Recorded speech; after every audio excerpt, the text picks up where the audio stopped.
Hey guys, tonight we're heading somewhere loud, messy, and magnificently mundane. The daily life of a Roman janitor.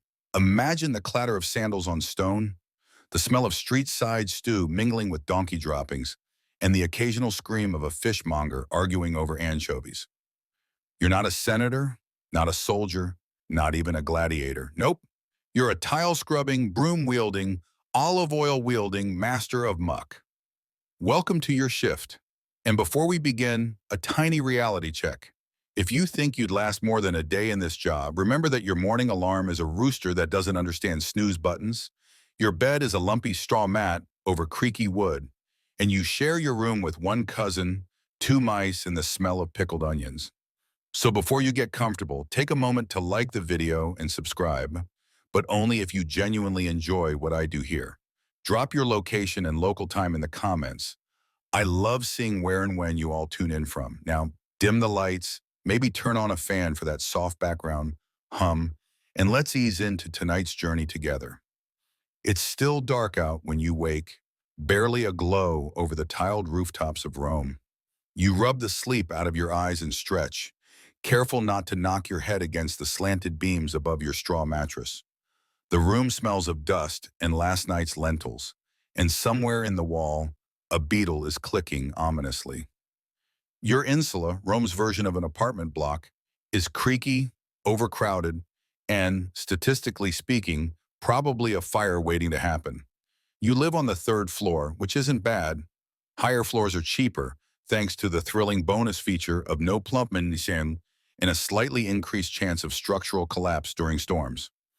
You get dressed quickly, tunic, sandals, and the cloth belt your aunt wove for you during that one winter she took up crafting. Down in the street, dawn breaks through with the scent of stale wine, baking bread, and the unmistakable tang of horse sweat. You nod to the baker hauling sacks of flour. He nods back. Neither of you is a morning person, but both of you are up with the pigeons, and the pigeons, as always, have already pooped on your designated cleaning zone. You grab your broom, which is really more of a bundle of dry reeds tied together with twine, and your bucket. Inside, water from the communal fountain, a bar of coarse olive oil soap, a cloth so worn it's basically translucent, and a handful of crushed brick dust, perfect for scouring marble with a bit of aggressive affection. There's also your lucky coin, well, not lucky enough to get you out of this job, but it's sentimental. It has a faint image of Emperor Hadrian on it, and you like to think he'd respect a man who polishes floor mosaics for a living. The streets are still quiet, save for the groan of shutters opening and the occasional clatter of chamber pots being emptied, usually out the window with varying degrees of warning. As you shuffle past the butcher's stall, you see the first cuts of the day being laid out. Goat ribs, a suspiciously fish-shaped thing, and a pig's head that seems to be judging you. You make your way toward your first assignment, sweeping the entrance steps of the Basilica Julia, right in the Forum. It's a prestigious post, prime pigeon territory and high-foot traffic from toga-wearing types with opinions on everything. You don't exactly get paid more for it, but the view is nice. Your hands already sting from the cool water as you splash some onto the stone steps. The early morning breeze carries the distant sounds of temple bells, a donkey braying, and someone loudly regretting last night's wine. You scrub in slow, patient circles, coaxing away layers of dust, pigeon remnants, and the mysterious sticky spots someone left behind. Possibly a fig, possibly something you'd rather not contemplate. Historians still argue whether cleaning crews like you were employed directly by the city or subcontracted by wealthier patrons eager to keep their public donations spiffy. Either way, you get paid in sesterce, just enough to cover food, rent, and the occasional indulgence, like a honey cake or two, or three. You've had long days. There's something calming about being out before the city fully stirs. A light cart rumbles past, its driver yawning like he's trying to swallow a cloud. A stray dog pads along beside you for a few minutes, sniffs your bucket, and wanders off unimpressed. You pause to flex your wrist, already sore, and take a sip from your water flask. "Hey, janitor boy," comes a voice from the corner. It's Plautus, one of the forum sweepers with a limp and a fondness for olives. He raises a hand in greeting, then promptly drops the small broom he was holding. The look on his face suggests this has happened before. You nod back, no words, just two custodians of chaos acknowledging the start of another deeply unglamorous, deeply necessary Roman day.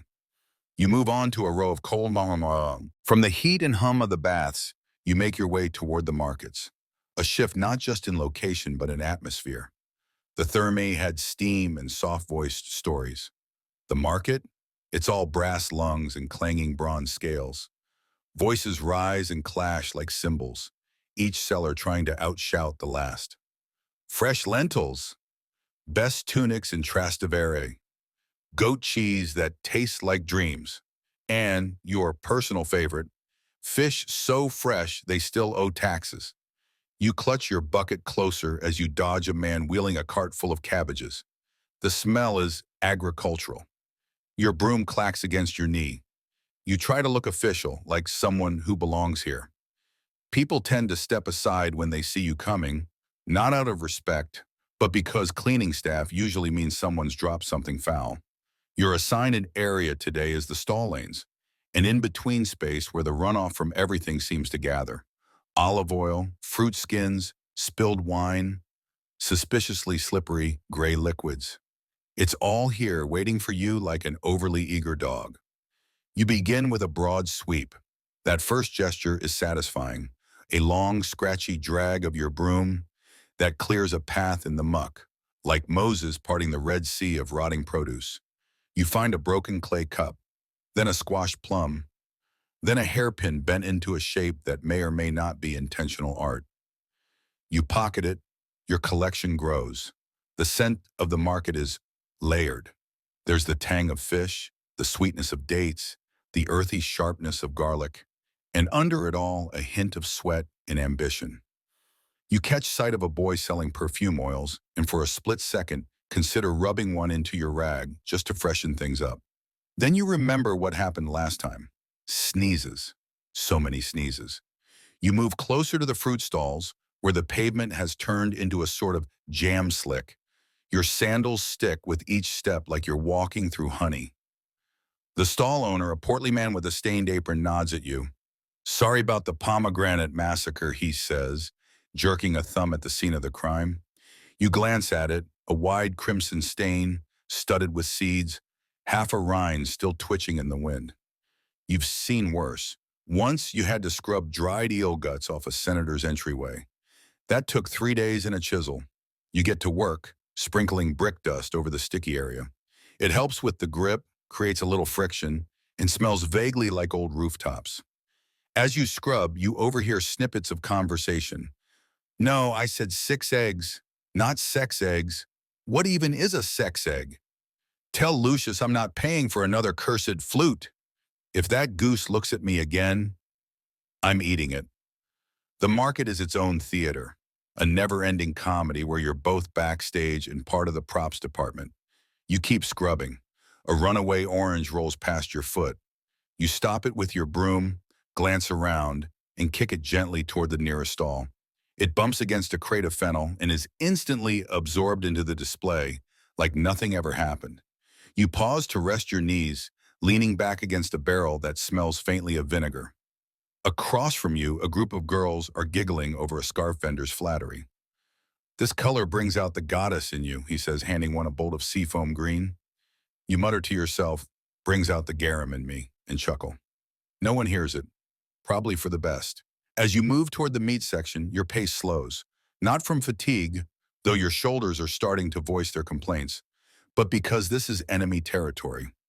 Grease, bone shards, dripping hooks, and occasionally a very confused chicken.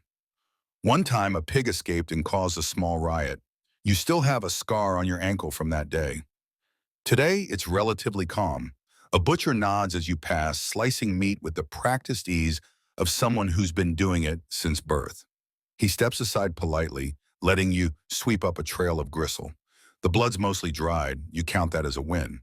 Historians still argue whether Roman markets had designated sanitation workers or if the stalls just hired people like you on the side. Judging by the range of jobs you juggle, temples, baths, forums, and now flying bits of sausage, You suspect it's a mix of both. Either way, your broom doesn't care. It just keeps sweeping. You come across a strange patch of powder near the apothecary stall, pinkish, fine, and sparkling faintly. You touch it, smells like roses and chalk. You sneeze. The apothecary glances over and shrugs. Experimental foot powder, he calls. Cleanses negative energy. Doesn't cleanse pigeon droppings, you reply, flicking your broom toward a splatter nearby. He laughs. Nothing does. Your sandals are now properly tacky with layers of market slime. You make a mental note to soak your feet later.